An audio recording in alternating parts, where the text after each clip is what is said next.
अस्सलाम वालेकुम मेरे प्यारे दोस्तों, मैं हाफिज सियालवी ते तुसा दे पे मेरा यूट्यूब चैनल ए सियालवी स्टूडियो।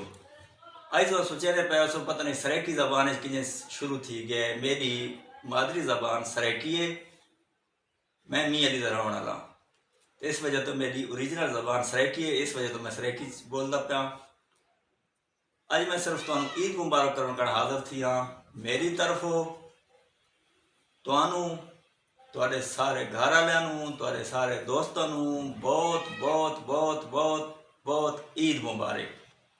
दुआ मत याद रखा है मैनू भी। अल्लाह पाक तुहाडी ईद ही चंगी लगावे। ते फिर उठो रो अयाशी मारो, खाने पीने थोड़ा जहा ख्याल रखा है।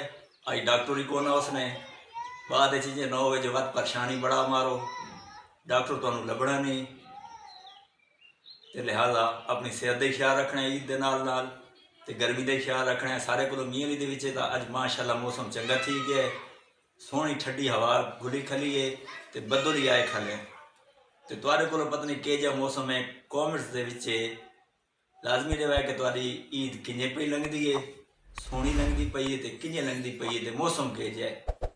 लाजमी कॉमेंट के सानू दसे सो, दुआवां याद रखे सो। अल्लाह पाक तुहानू हसदा वसदा ते आबाद रखे। अजे तक अगर तुम मेरा चैनल सबसक्राइब नहीं किया तो यार सबसक्राइब कर दो ना, लाइक ही कराए तो बैल ही लाजमी ऑन कराए। इंशाल्लाह टेक दी वीडियो तुहानू मिलती रही। जी नवी अपडेट आसी जोड़ा कोई इशू आसी इंशाल्लाह मैं सारे दोस्तों को वीडियो के जरिए पेश करे ना रहा। हुण मैंने दो इजाज़त। अपना बहु बहु रखा है ख्याल। अल्लाह हाफिज़।